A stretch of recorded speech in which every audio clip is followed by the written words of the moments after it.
નમસ્કાર, તમામ મહત્વપૂર્ણ સમાચારો સાથે હું છું હેતવી અને સૌપ્રથમ વાત કરીશું શાહના હસ્તે વિકાસના કામોની।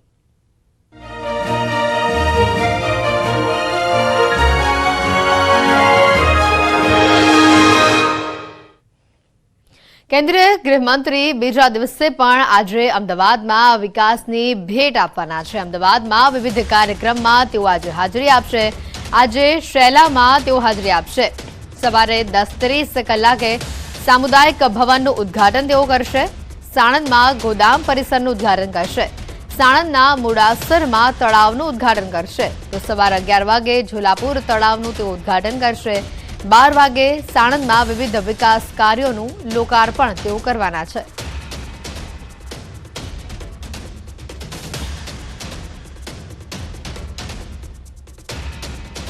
અમદાવાદમાં વિવિધ કાર્યક્રમમાં આજે અમિત શાહ હાજરી આપશે અને અમદાવાદના વિવિધ વિકાસ કાર્યોની તેઓ ભેટ આપવાના છે।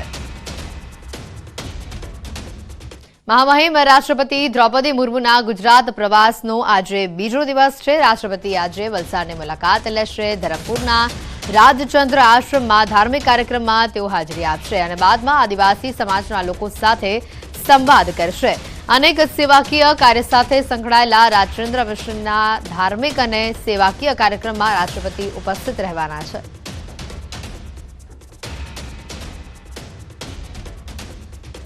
જૂનાગઢમાં ભડકાઉ ભાષણના કેસમાં ખુલાસા થયા છે। મૌલાના સલમાન અઝહરી કેસમાં ખુલાસા થયા છે। મૌલાનાને ફી પેટે 40,000ની રકમ ચૂકવાઈ હતી। આયોજકોએ મૌલાનાને ફી પેટે રકમ ચૂકવી હતી।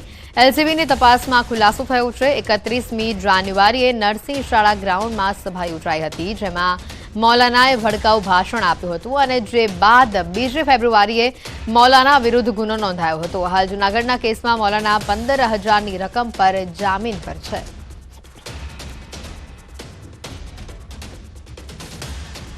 તો હરણી બોટકાંડ બાદ શાળા સંચાલક મંડળ હાલ એલર્ટ મોડ પર છે। વડોદરાની તમામ શાળાઓ માટે સલામતી માર્ગદર્શિકા જાહેર કરવામાં આવે છે। અધ્યક્ષ શીતલ મહેતા અને ઉપાધ્યક્ષે આ જાહેરાત કરી છે। કોઈપણ પ્રવૃત્તિ, કાર્યક્રમ કે પ્રવાસ શક્ય હોય તો ટાળવાની સૂચના આપી છે। સરકારી કે ખાનગી કાર્યક્રમમાં બને ત્યાં સુધી બાળકોને ન લઈ જવા તેવું કહેવામાં આવ્યું છે। શાળાના બિલ્ડિંગ માટે બીયુ અને ઓક્યુપેશન સર્ટિફિકેટ જરૂરી હોવાની વાત પણ તેઓએ કહી છે।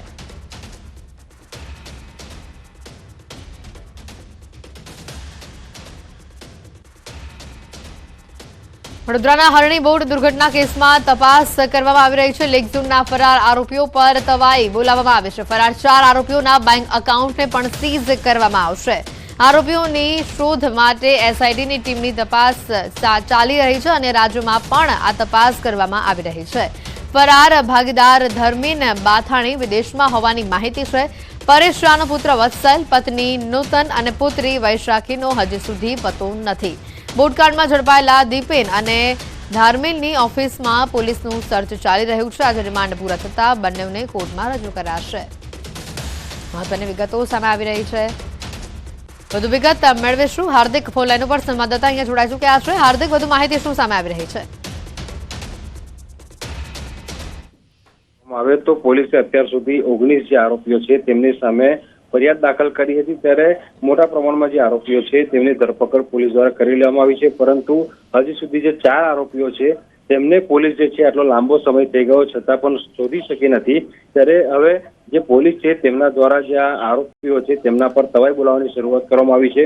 ગઈકાલે જ વડોદરા શહેર પોલીસના જે ઉચ્ચ કક્ષાના અધિકારીઓ છે તેમના દ્વારા જે આ આરોપીઓ છે તેમના બેંક એકાઉન્ટ છે એ સીઝ કરવાની પ્રક્રિયા જે છે તે શરૂ કરી દેવામાં આવી છે। બીજી વાત કરવામાં આવે તો પોલીસને શંકા છે કે જે ફરાર આરોપીઓ છે તેમને અન્ય રાજ્યમાં આશરો લીધો હોઈ શકે। ત્યારે એસઆઈટીની ટીમ જે છે તે જુદા જુદા રાજ્યોમાં આ તમામ જે આરોપીઓ છે તેમને શોધવા માટે ઘણા લાંબા સમયથી કામે લાગી છે। તો પોલીસ જ્યારે લાંબા સમયથી તપાસ કરી રહી છે ત્યારે જે ભાગીદાર છે ધર્મીન ભટાની તે વિદેશ હોવાની માહિતી જે છે તે પોલીસ સામે આવી છે। ત્યારે પોલીસે એ દિશામાં પણ વધુ તપાસ હાથ ધરી છે। બીજી વાત કરીએ તો પરેશ શાહ જે છે તે મુખ્ય સૂત્રધાર છે। પરેશ શાહ ઝડપાઈ ગયો છે પરંતુ તેનો જે પુત્ર છે વત્સલ, તેની પત્ની નૂતન અને જે પુત્રી વૈશાખી છે તેનો હજી સુધી પત્તો નથી। ત્યારે પોલીસને એવી શક્યતાઓ સેવાઈ રહી છે કે આ ત્રણેય લોકો જે ફરાર છે તે ભારતમાં જ હોઈ શકે। ત્યારે તે દિશામાં પણ પોલીસ જે છે તપાસ અત્યારે આરંભી રહી છે। બીજી વાત કરીએ તો જે આ બંને આરોપીઓ છે બોટકાના દીપેન અને ધર્મેલ એ પોલીસને સહકાર આપતા નથી, કારણ કે બંને જણે પોતાનો મોબાઈલ ક્યાં ફેંક્યો એ હજી સુધી પોલીસ જે છે તે તપાસ નથી કરી શકી। ત્યારે આજે આ બંને આરોપીઓના રિમાન્ડ પૂરા થતા કોર્ટમાં રજૂ કરવામાં આવશે અને પોલીસ દ્વારા વધુ જે રિમાન્ડ છે એટલે કે ફર્ધર રિમાન્ડ છે તેની માંગણી કરવામાં આવશે। આભાર હાર્દિક, માહિતી બદલ। અમદાવાદમાં લગ્ન બાદ કન્યા વિદાય બાદ જાનૈયાઓની જાન હોસ્પિટલ પહોંચી। લગ્નના ભોજન બાદ ખોરાકી ઝેરની અસર થઈ હતી, જેના કારણે કન્યા પક્ષ સહિત જાનૈયાઓને ખોરાકી ઝેરની અસર થઈ। રાજપીપળાથી હિમાંશુ ભાવસારની એક લક્ઝરી બસ અને કારનો કાફલો અમદાવાદના નિકોલમાં લગ્ન માટે આવ્યો હતો અને નિકોલમાં વિશાલા લેન્ડ પાર્ક હોટલ અને બેન્ક્વેટમાં ઉતારો અને ભોજન રાખવામાં આવ્યું હતું, જેમાં ખોરાકી ઝેરની અસરના દર્દીઓના મતે ભોજન આરોગ્ય બાદ તેઓને ઉલટી અને ઝાડાની ફરિયાદો થઈ હતી। મોડી રાત્રે કન્યા વિદાય બાદ જાનૈયાઓ સીટીએમ એક્સપ્રેસ હાઈવે પહોંચ્યા ત્યારે તેઓને અસર થઈ હતી, જેના કારણે 6 લોકોને મણિનગરની એલજી હોસ્પિટલ ખસેડાયા હતા। ત્યારે કેટલાક જાનૈયાઓને નડિયાદમાં ઉલટી થઈ હતી, જેથી તેઓને ત્યાંની હોસ્પિટલમાં ખસેડાયા છે। ભોજન આરોગતા કન્યા પક્ષના લોકોને પણ અસર થઈ હતી।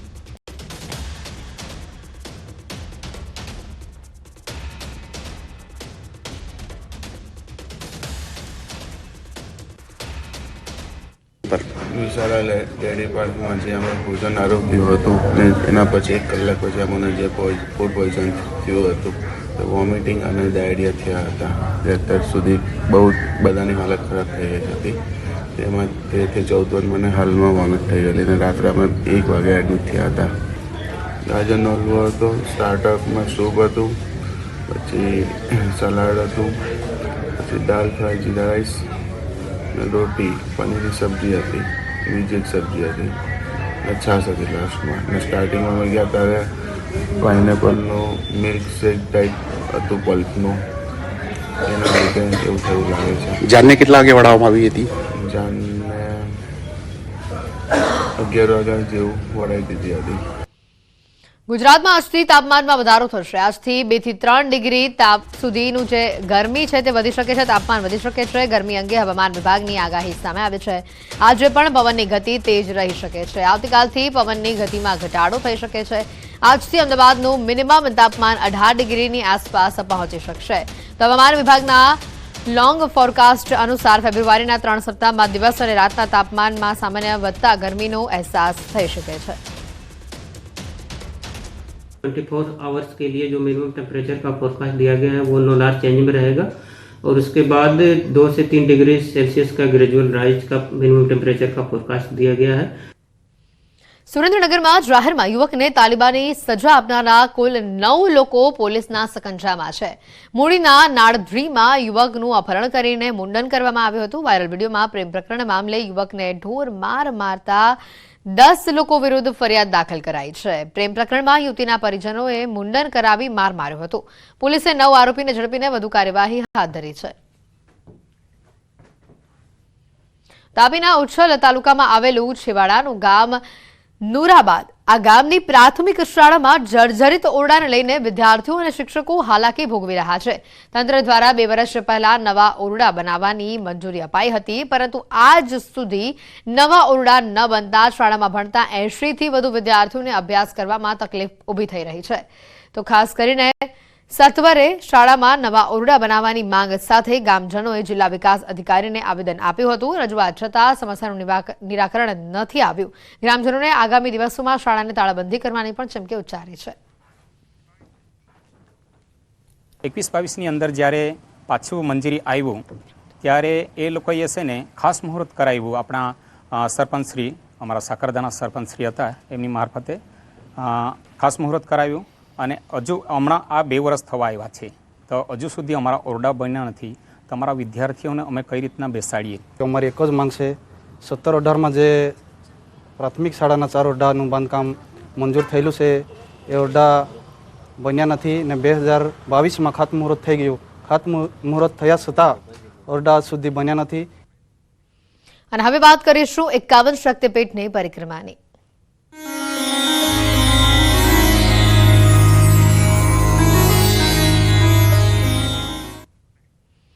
યાત્રાધામ અંબાજીમાં પરિક્રમા મહોત્સવનો આજે બીજો દિવસ છે। અંબાજીમાં આજે ચામર યાત્રા અને પાદુકા યાત્રાનું આયોજન કરવામાં આવ્યું છે। 51 શક્તિપીઠમાં 51 મંદિરમાં પાદુકા અર્પણ કરવામાં આવશે। 750 બસોમાં મોટી સંખ્યામાં ભક્તો પરિક્રમા મહોત્સવમાં દર્શન કરવા આવ્યા છે।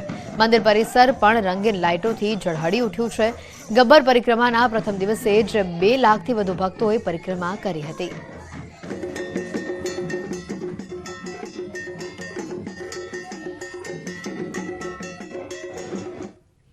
અમદાવાદના સાબરમતી રેલવે સ્ટેશનથી અયોધ્યા સ્પેશિયલ આસ્થા ટ્રેનનું પ્રસ્થાન કરાવાયું હતું। મંત્રી ઋષિકેશ પટેલે લીલી ઝંડી આપી ટ્રેનનું પ્રસ્થાન કરાવ્યું હતું। આ પ્રસંગે શહેરના ભાજપના ધારાસભ્ય, મ્યુનિસિપલ કાઉન્સિલર સહિતના મહાનુભાવ હાજર રહ્યા હતા। આ ટ્રેન થકી 1400થી વધુ રામભક્તો અયોધ્યા પહોંચી રામ મંદિરના દર્શન કરશે। આસ્થા ટ્રેનના પ્રસ્થાન પ્રસંગે અમદાવાદનું સાબરમતી સ્ટેશન રામના રંગે રંગાયેલું જોવા મળ્યું। સાથે જય શ્રી રામના નારાથી સ્ટેશન ગુંજી ઉઠ્યું।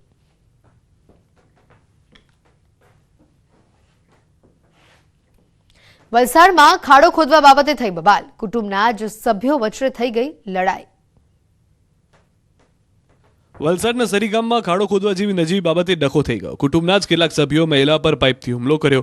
ઘટના કંઈક એવી છે કે જમીનમાં ખાડો કરવા બાબતે કુટુંબમાં વિવાદ થયો હતો, જેમાં મહિલાની કુટુંબના કેટલાક સભ્યો સાથે શાબ્દિક બોલાચાલી થઈ। વાત એટલી આગળ વધી ગઈ કે પાઇપ વડે મહિલાના સાસુ પર હુમલો કર્યો। પરિવારના અન્ય સભ્યો પણ બહાર આવી જતા બંને પક્ષો વચ્ચે ઉગ્ર બોલાચાલી થઈ અને ઝપાઝપી થઈ। આરોપીએ તેમજ જાનથી મારી નાખવાની ધમકી આપતા ભીલાડ પોલીસ મથકે 2 ઇસમો વિરુદ્ધ પોલીસ ફરિયાદ નોંધાઈ હતી। રાજસ્થાનના આબુ રોડમાં બેફામ રફતારનો કહેર સામે આવ્યો। કાર ચાલકે લારીઓ સહિત બાઇકોને અડફેટે લીધી। અકસ્માતમાં 9 લોકો ઘાયલ થયા, જ્યારે તેમાં 4ની હાલત ગંભીર હોવાનું સામે આવ્યું। આબુ રોડ નજીક અંબાજી ચોકડી પાસેનો આ બનાવ છે। ઘાયલોને નજીકની હોસ્પિટલમાં સારવાર માટે ખસેડાયા છે। સ્થાનિકોએ કાર ચાલકને પકડી મેથી પાક ચખાડ્યો હતો।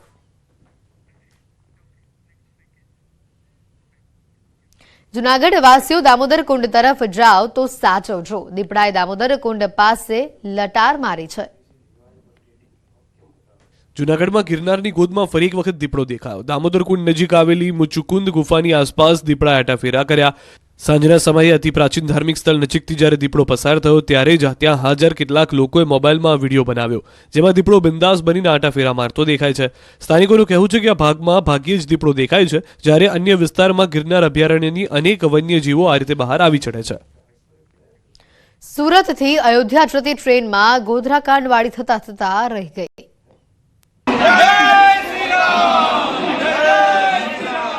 ફરી રામના દુશ્મનોએ રામ ભક્તો પર કર્યો પથ્થરમારો। સુરતથી ઉત્સાહ સાથે ભગવાન રામના ભક્તો અયોધ્યા ભવ્ય રામ મંદિર દર્શન માટે જઈ રહ્યા હતા। આખી ટ્રેન ભગવાન રામમય હતી। જય શ્રી રામના નારા લાગી રહ્યા હતા।